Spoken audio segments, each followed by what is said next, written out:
Greetings, everyone.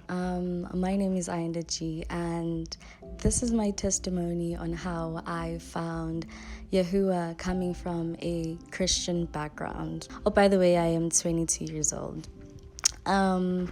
Still in my youth, very, figuring things out, and that will actually come into my testimony of how I was just trying to make my way into this world.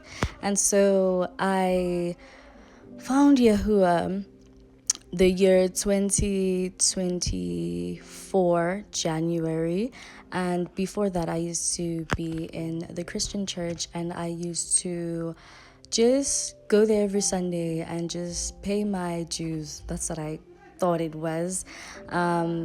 I paid my dues every Sunday. I went whenever the church was fasting.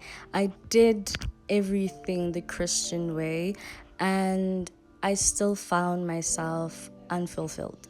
And I'm not saying that I was hoping that the church would provide something for me or the Christian belief to just fulfill me, because I know that tends to be misconstrued in today's day and time. But I was searching for this feeling of there being a creator, and I couldn't really find it when I was still in the Christian church. And so January of 2024, I was down on my luck. I was sitting on this very bed questioning my life and how my 20s are looking like, and I started questioning. I started being envious of what other people were having. My sister, who is also now a part of the faith, hallelujah, was still also into Christianity, but she had left and had started a career and had friends, and everything seemingly was going well in her life. And so I started being envious, and also back that was when I had social media as well, and so everything was kind of it was really a lot for me to handle. And so I started questioning my life and who I am, why I'm living this way, why is it so hard for me to acquire the things of this world. Like, that was me at the time. But then I remember writing down on my diary. I actually have a record of it in my diary of how, like, I went through the stages of finding Yahuwah.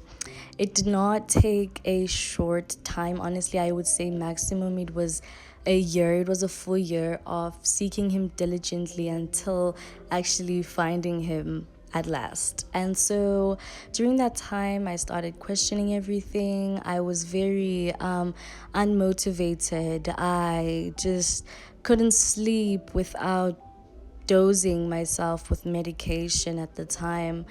I know some of these things can be a bit disturbing for people who are going through this, but I think I was at the first stage of depression. And I'm not diagnosing myself because I'm not the type of person who takes pleasure in just calling myself something I'm not. But I did feel like a sense of drainage and purposelessness during that time in my life. And this was 3 years after I had left high school. And so I looked at my peers and thought, why are they doing so well and I'm not? And so, but a bigger thing was that why am I not fulfilled? What is missing so much in my life that I need right now to feel a certain way? And so I realized now that it was very self-driven, but it landed me to the truth. So while I was sitting in my bed questioning my life, I then started asking myself questions on whether if I were to now get a job, get friendships, and whatever, would I be fulfilled? And it came to me, I said no, I wouldn't. I would need something more concrete to my existence for me to fully feel fulfilled. And so I started searching. I did. I actually went through a lot of research during the time. I remember I told myself that, you know what, let me go back to the original book. Let me read the Bible for myself. It came to me and I thought, I'm doing this. Started from Genesis straight through, no cutting corners, no footnotes. This was something I was taught in the church, that if I don't understand something, I was to refer back to the footnotes, and that is wrong. I realized that. And so I let go of everything. I stopped going to church because I did not want any external influences in the journey that I was about to go into. And so I thought I would go into it fully without anything else. And so I did that. I went into the Bible, and the first thing that I did find in the scriptures was the truth about earth. I know there's a fly in my room.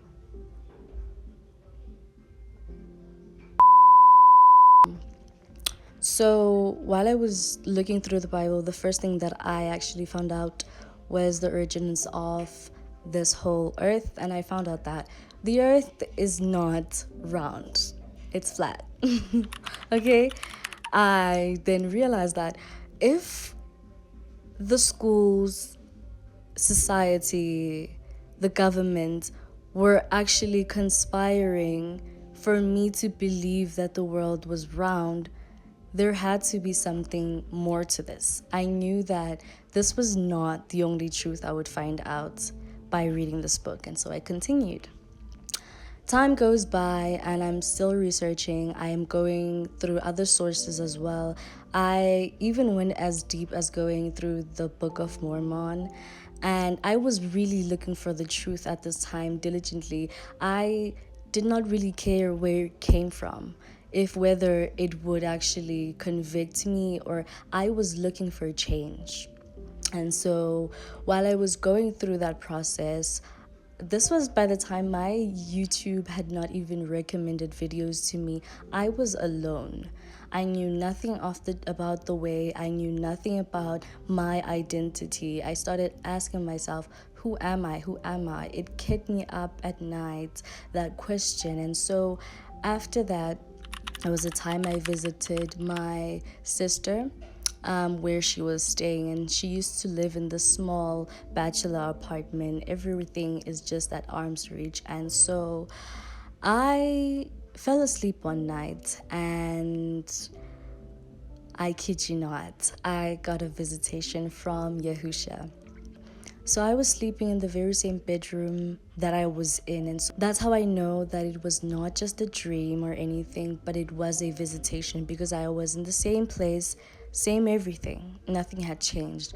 And so in that vision or dream, I was wearing a white t-shirt, and so this man comes to me, this brown skin, he had brown skin. The brown is kind of like jasper. I looked this up after a while. It's jasper skin, a very rich kind of brown skin. At the time, I was confused. What is this brown skin man doing in my bedroom? I thought, okay, this was by the time I did not know my origins. I did not know that, my skin had anything to do with my identity, if that makes sense. And so I see this man dressed in white. He had a white beard as well, but I could only see up to this point of his face. Going upwards, I could not see. It's either I wasn't looking, or it's either it was blank going upwards. But I remember his presence. That was one thing that really caught my attention. He stood next to me just by the bedside, and he gave me a onesie. Yes, a black and white cow onesie. This is the reason was, at the time it was cold. In the vision, it was a bit chilly, and so he gave me the onesie. While I was dressing up, he then gives me his left hand. Yes, his left hand, not his right. So it made sense because I was sleeping on the left side, so I had to stand up using my right but his left. You know if that. So I stand up and he leads us to the front window of the apartment. So we walk towards the window. All this time I'm at awe. I'm in awe. I couldn't utter any words. I remember how overwhelming it was to just see him. And I couldn't understand what was happening at the time, but I felt so overwhelmed that why I for those asking if I knew who the person was, yes, it was an instant feeling. I knew that this was the Messiah. So I was walking with him. We get to this window and the windows are open. And he looks at me and says, "Close the windows." And I'm like, okay. I closed the windows. At the time, I didn't think much of it, but I realized after what the actual revelation was about. So I closed the windows and he looks at me. I'm just stunned.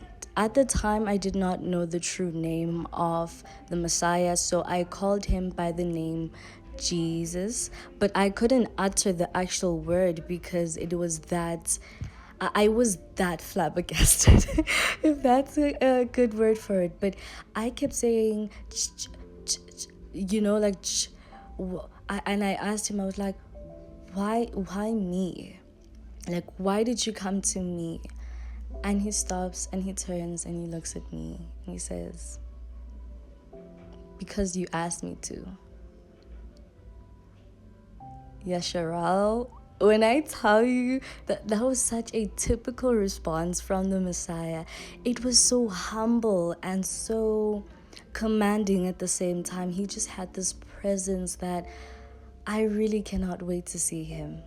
It just gave me this sense of, it was a calm that I had never experienced before. And I knew it was him. Called my mom the next day, crying and shaking. I was like, "Mom, I saw him." And I don't remember what my mom thought of the situation, but I don't think she was excited about it as I was. And I didn't expect her to. I just needed to tell someone. And so I start searching. I go deeper into this. Why was this man brown? And then I land on Pastor Brother Ron's channel called Truth Unedited about We Are Not Black People. Boy, oh boy, it took me that, along with other videos, to convince me that the road that I had been walking was not it. I was getting deeper into the truth and I could feel it. You know, when you feel that you're going towards, like, it's either your body's just telling you that where you're going is where you're supposed to. You always know it because your body is going to tell you. And so I felt that the whole time. I was just on fire with looking for this truth, seeking him diligently. And yes, after that encounter, I was never the same. I'm telling you, I distanced myself from the things of this world because now I had found who I am. Now, the trajectory of my life did not look at the things of this world anymore. It was looking towards the kingdom that is coming. Do you understand? My predicament had completely changed a 360, not even 180. I went from this girl questioning her life and how she just feels so unsuccessful in life and how unfulfilling it was to live in this world being her. But I realized that I didn't know who I was the whole time. And so when I found my true identity, being a Hebrew, it all clicked to me. I would also like to let you guys know of the inside mind of the black man in South Africa. So, in different parts of where Yasharel has been scattered, there are different things that we went through, all of us individually. And I would like to speak about my experience particularly because I experienced it. I still do to this very day.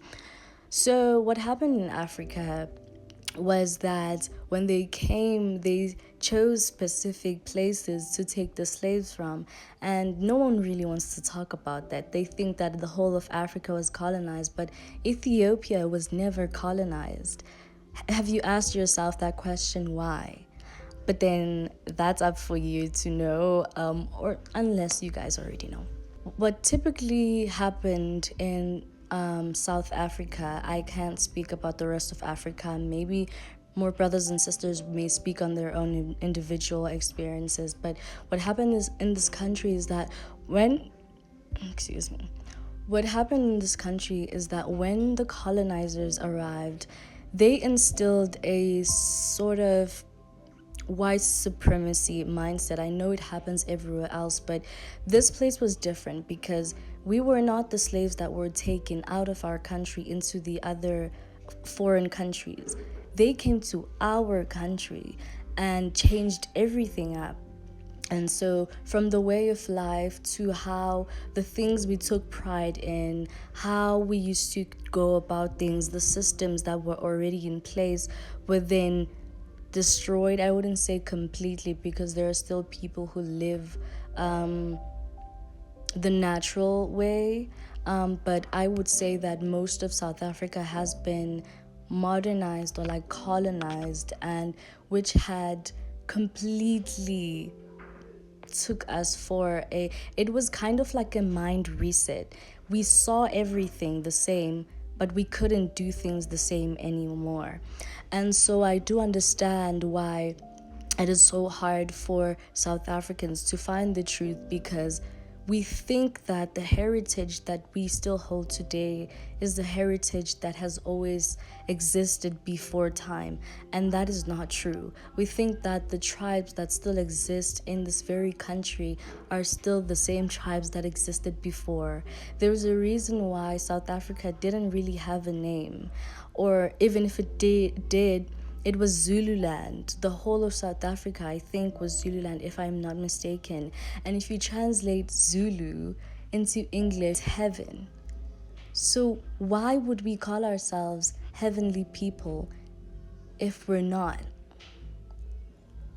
You know? And so that is enough to make you thinking if you were not on that already. But I just wanted to wake up a few more brothers and sisters. I know that South Africa is going through a lot of things, but I need you to wake up.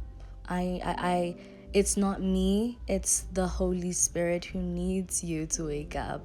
This is a call for all of Riasharel to actually realize their true origins of who they are, where they come from. You will never be fulfilled unless you find your true identity. I'm telling you this now. You are going to be playing in the enemy's territory until you die without finding who you really are. Once you find this truth, and this is not something you would have to go too far to receive. It's in the Bible. It's in the very Bible. They teach you not to read. They teach you how to skim through the book and never really read it for yourself. So I do implore you, if you are someone who is in the Christian church today and you want to understand how I got to the place that I am in today, why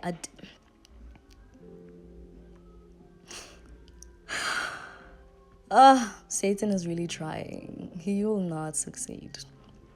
So in order for you to fully receive this truth, you will need to start from Genesis. No one is going to tell you what to do, where to go, how to. You will be led by the Ruach. The Ruach is the Hebrew name for the Holy Spirit. You will be led by him, and that is a promise, if only you diligently seek the Father. This is my testimony of how I found this fulfillment that I was missing this whole time, thinking that I had known everything, but I hadn't. I had to start over and be a baby. So I understand when the Messiah says that the people who will inherit the kingdom will have to be of a child's mind, because a child's mind is humble. You will have to express and acknowledge that you are and you know nothing, and that you are willing to learn, and that you are willing to seek him. And once you seek him diligently, you will find him. He did say in his word that you will find him. And this is a plea, and I don't want this to turn into a debate, but if it has to, that's okay. The comment section is open, but I feel like I've said enough for Yasharel to wake up. There are more brothers and sisters worldwide who are currently going through this. I am so excited to see you guys in the second Exodus, in the wilderness. It may sound weird to people who are still living in this world, thinking, who would be excited to go to the wilderness? And especially because I live in Africa, I know what the wilderness is, and none of us voluntarily do that. No one volunteers to say, I'll be staying in the bushlands for such and such a time for fun. And this is not for fun, it is a prophecy being fulfilled. And so I cannot wait to see you guys. I cannot wait to continue this channel on waking up the dry bones. So if you do want to see more, because I am going to be coming back with more, please make sure to subscribe, and I will see you guys in the next video. Oh, and please share your testimonies as well. I would really like to hear how you guys actually found the truth, especially if you are from outside, and actually more importantly if you are in Africa, and how you found out, because I know it's typically not easy for us, because we don't have these conversations about race, about slavery in particular.